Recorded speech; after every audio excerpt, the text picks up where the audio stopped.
Il n'y aura pas beaucoup de publications au cours du dernier jour de trading de cette semaine, mais nous allons découvrir des données importantes sur l'IPC des États-Unis. Donc jetons-y un coup d'œil. Les marchés seront fermés en France car c'est la fête nationale le 14 juillet qui commémore la prise de la Bastille. Donc félicitations à tous nos spectateurs français. La seule publication de la journée qui ne porte pas sur l'économie américaine va paraître à 9 h. Il s'agit de la balance commerciale de la zone euro pour mai. Les exportations désaisonnalisées ont reculé de 2,1% en avril, tandis que les importations ont chuté de 0,8%. Par conséquent, le chiffre total a reculé de 2,6 milliards d'euros. Une série de données sur les États-Unis va commencer à 12h30 GMT. Il y aura deux publications et l'indice des prix à la consommation en est une. L'inflation reste la pièce manquante du puzzle pour le resserrement de la politique monétaire.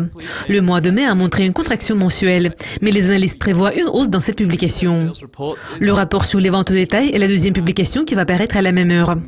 Les ventes ont enregistré un affaiblissement en mai ayant reculé de 0,3% et ayant annulé presque tout le gain enregistré en avril.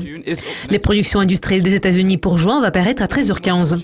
Les productions est restée inchangée en mai ayant bondi de 1,1% en avril. Il est à noter que ce chiffre a été révisé à la hausse. Une estimation préliminaire de l'enquête de l'Université du Michigan pour juillet va suivre à 14 h.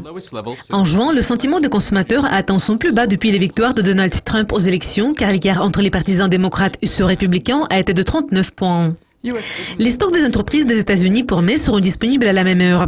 Et cette publication va conclure l'ordre du jour. Les stocks des entreprises ont reculé en avril après une hausse de 5 mois.